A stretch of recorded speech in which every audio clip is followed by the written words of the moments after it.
number 8 LSU at Arkansas, 7 p.m. Eastern time on ESPN. The storyline to know, is this a trap game for LSU? Right now, LSU is in the top 10 for the first time all season, coming off a thrilling 29-26 overtime victory over what was number 9 Ole Miss on Saturday.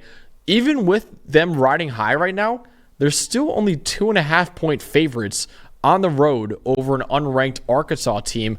Arkansas is 4-2 off the year, 4-2 on the year. They're coming off a bye week, and their last game they played, they pulled off a massive upset at home, beating number 4 Tennessee in a really, really good game as well. So if LSU's not careful, they could be the next top 10 team to go down in Razorback Stadium. This could, just looking at the betting odds, it looks like it could be a trap game for LSU. Yeah, the more I thought about this game, the more I am worried about it for LSU.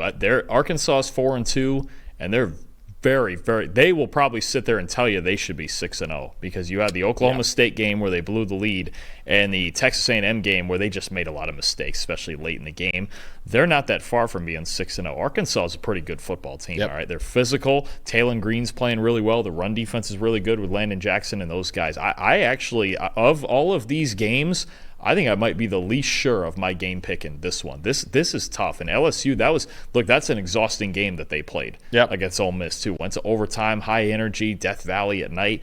That's a good football team. They have to go to Arkansas and play. This is not some pushover thing. And Arkansas, again, I'd bet if you ask anyone in that program, they'd be like, we should be 6-0 right now. We should be in the top 15. Absolutely. They lost a couple of really close games. A big reason for that has been their offense and Talon Green having a resurgence right this year. So you have their side of the ball. What should we be looking out for when they have the football this game? So let's go back to last week with LSU because my problem with them was, look, can you defend the deep ball? Can you secondary give you enough to win the game? And they absolutely did against Ole Miss. Jackson Dart went 3 for 12 on deep balls, and he committed 3 turnover-worthy plays. That was the difference. You hold down Ole Miss with that, you got a really good shot because that's what they want. Arkansas is a bit like that as well. And what I want to see for LSU is, okay, you did it once, and you did it against a really good team once. Can this continue? Because for a year and a half, this was not the case. You did it in your biggest game of the season so far against Ole Miss. Can you bring that on the road and do it against Talon Green? Talon Green, who in that Tennessee game, and he got hurt early in the fourth quarter, had 4 big-time throws in that game. Talon Green's got an absolute rifle, okay? Arkansas, they want to run the football with him and Jaquindon Jackson, and they want to throw the ball well downfield because he's got a rifle. In the 4 games, okay, when Talon Green's had at least a 75 passing grade, all right, 4 out of 6 games, 10 for 21 on deep balls, okay? He had 2 other games with passing grade in the 50s. He went 2 for 10.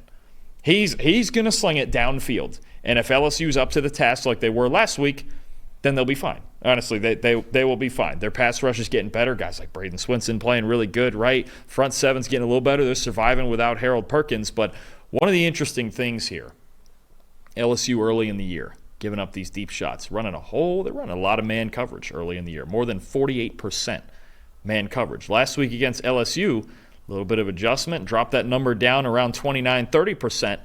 Now, okay, we're mixing it up and we're not giving up all these deep shots, right? You know, and there's a lot of teams, look, I say it all the time. I did it with Colorado earlier in the year where I'm like, you don't have to run that much man coverage. I get it. You got athletes, but sometimes it's hard, man. It's hard to run man coverage every play, even half the plays, like all the time. It makes reads easier for a quarterback, all sorts of stuff like that, creates one-on-one matchups.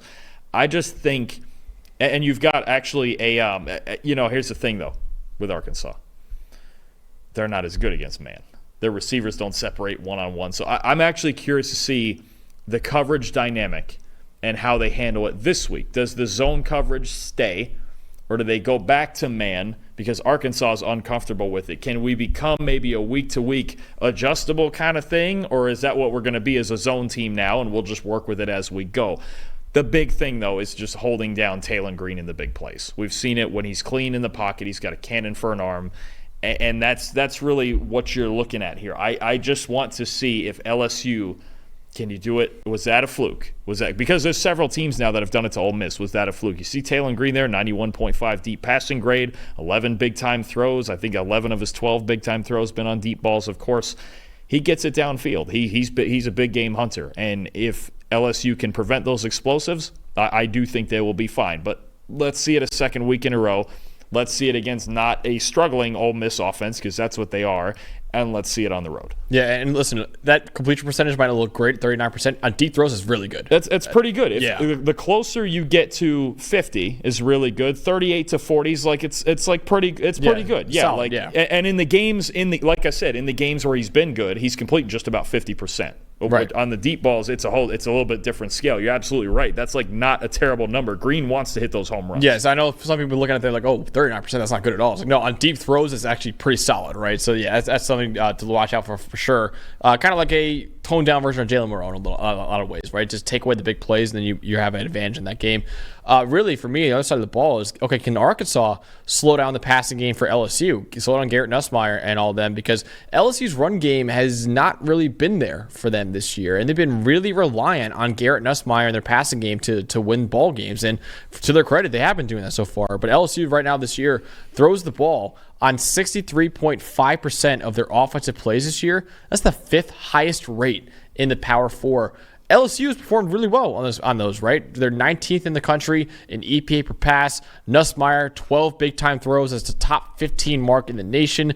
LSU is 25th in receiving grade. They've also been excellent at protecting Garrett Nussmeier. 13th best pressure rate allowed at only 22.6%. You got Will Campbell, who's going to be a top 10 pick. You got Emory Jones Jr., who could be a first-round pick, maybe second-round pick as well. Really good offensive line, really good receivers, Kyron Lacey there as well. And Garrett Nussmeier is letting it rip this year. Other side of the ball, Arkansas is outstanding at defending the run. Right now, 29th in run defense grade this year, but they have some serious issues against the pass. 76th in pass rushing grade this season, 108th in coverage grade. They've allowed a successful play on 36.7% of opposing passing plays this year. That's the 82nd best mark in the nation. So they got to be a lot better in their pass defense, both in pass rushing and in coverage, to take down LSU and pull off the upset, because right now their pass defense is not good enough against one of the most pass-happy teams in the entire country. Yeah, you got to find a way to get to Nussmeier. I think that's something.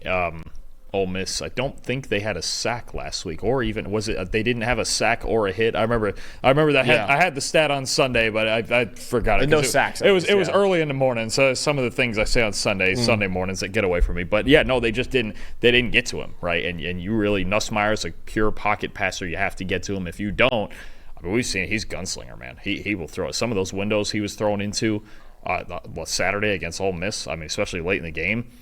That's an NFL arm, and if you let him sit back there, it's going to be a problem. Absolutely. So, Dawn, who are you going with? Will this be a trap game for LSU, or will the Tigers, now that they're in the top 10, continue rising in the top 10 with a victory? I think between this and the Georgia Tech game, these are the two that I'm the least sure of with these picks. This is tough, because I really think Arkansas, we've seen them do it once already against Tennessee. I really think Arkansas has got a good shot to win this game. I'm taking LSU 28-24. I think somewhere along the line, I think Nussmeier, that game last week was so big for them to come back from and get that win. I think Nussmeier, I'm just going to say he finds a way. I think there are some spots in this game where LSU is at a disadvantage. And if Talon Green has one of his good days, this is a problem. This is a real problem, because Arkansas can kind of lure you into the way they play football, right? They did it to Tennessee. Obviously, LSU's a better throwing team than Tennessee. I think LSU's going to need another big game from Kyron Lacey. I can't necessarily say with this one that I know how they're going to do it, because it feels like they're scratching by on defense and they're just getting Nussmeier to win these games. But I'm going to take LSU, and I'll be honest with you, I'm only 55-ish% sure on that, because this is a tough one. Arkansas is better than people give them credit for. They should be giving them a lot of credit, because they just beat Tennessee, who was number 4 in the country that night. I mean, and really, again, they are not that far from, instead of being 4-2, being 6-0. They got a good team. Absolutely. So I actually had the same margin as you, LSU 31-27. I'm a little more confident though in LSU winning this game, because I think in that Tennessee loss, you saw Nico Iamaleava in that passing game really struggle.